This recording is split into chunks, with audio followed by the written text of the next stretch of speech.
Dans cette séquence, nous allons énoncer la propriété qui va nous donner le développement limité lorsqu'une fonction est composée.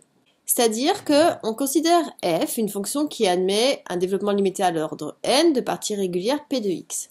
Ça veut dire que, en fait, on se souvient, f de x, elle s'écrivait sous la forme, donc sa partie régulière, p de x, qui va être un polynôme de degré n plus un reste, avec la limite de epsilon de x qui vaut 0 lorsque x tend vers 0.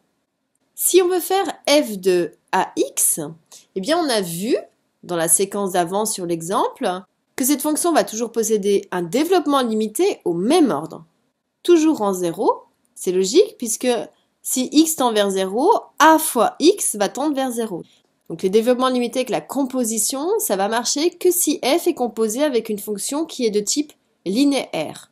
Donc cette fonction, elle va mettre un développement limité à l'ordre n, et on a vu que pour passer de f de x à f de ax, ça veut dire que tous les x ici vont être transformés. Donc sa partie régulière, ce sera plus p de x, mais ce sera p de ax. Il suffit de changer tous les x en ax.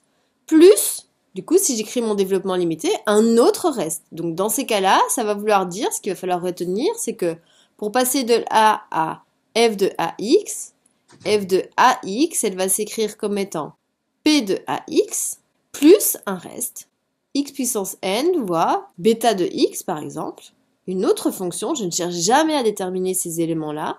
Tout ce que je sais, c'est que cette nouvelle fonction, elle tend vers 0 lorsque x tend vers 0, c'est tout. Tout ce qui est important, c'est de bien avoir compris que ici, pour passer de là à là, dans mon développement qui va être donné, ici, donc ça je ne m'en occuperai pas, je sais directement que je le transformerai ainsi. Par contre, pour passer de ici à ici, ça veut dire que tous les x vont être transformés en ax pour avoir le développement limité de f de ax. Nous allons faire des exemples pour appliquer cela tout de suite après.